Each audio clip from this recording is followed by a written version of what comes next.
L'ovule est alors éjecté de l'ovaire et va se diriger vers l'utérus. Au même moment, l'endomètre de l'utérus continue de s'épaissir pour accueillir le futur embryon. Ah, l'eau est essentielle lorsque l'on parle beaucoup. Je vois que tu as bien avancé, Marvis. Je reprends le relais. Je t'en remercie. Je vous en prie!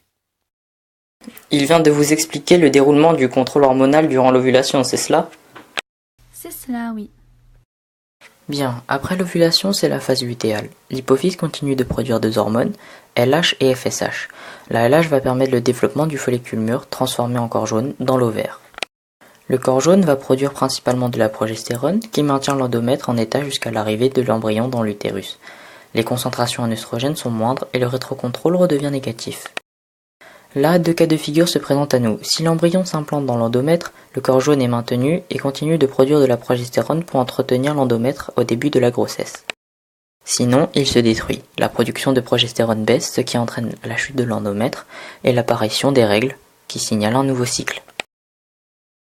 Mais puisque vous dites que l'ovulation a lieu le 14e jour et que mes règles se sont finies il y a 6 jours, je ne risque rien. Erreur! Dans le corps de la femme, les spermatozoïdes peuvent survivre et être fécondables 2 à 5 jours après le rapport sexuel. De plus, les chiffres avancés varient grandement. Il se peut que chez vous, il y ait déjà eu une ovulation au moment où nous parlons.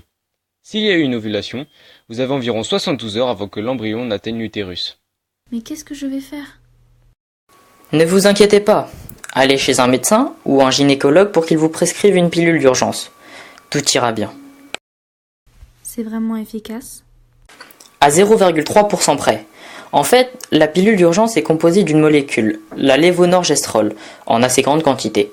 Cette molécule va empêcher l'ovulation en retardant la maturation du follicule ovarien, donc pas de pic d'oestradiol, ni de pic de rétrocontrôle positif, et de pic de LH, et donc pas d'ovulation. Mais s'il y a déjà ovulation, cela ne sert à rien.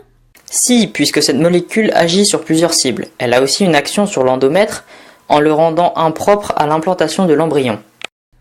Ouf, je suis sauvée. Le paquet sera totalement remboursé, puisque vous êtes mineur. Mais dépêchez-vous, car plus tôt elle est prise, plus elle est efficace. Toutefois, je vous conseillerais de demander à votre médecin de vous prescrire les pilules quotidiennes, pour éviter qu'un nouvel incident ne se réitère. Pourquoi donc? La pilule d'urgence, comme son nom l'indique, ne doit être prise qu'en cas d'exception. En effet, elle a des effets néfastes à long terme sur le corps car les quantités sont bien trop importantes. Elle peut par exemple provoquer des saignements ou altérer les prochains cycles. La pilule quotidienne est également très efficace. Elle est composée d'hormones de synthèse qui ressemblent fortement aux œstrogènes et à la progestérone. La combinaison des deux à faible quantité permet d'installer un rétrocontrôle négatif empêchant l'ovulation. Elles agissent donc aussi sur le développement de l'endomètre et provoquent un resserrement des mailles de la glaire cervicale empêchant les spermatozoïdes de pénétrer dans l'utérus. Attention toutefois de la prendre quotidiennement car un oubli pourrait provoquer le démarrage de l'ovulation qui serait irréversible et de plus elle ne protège pas des MST. C'est entendu. Merci pour votre aide. Je fonce chez le médecin.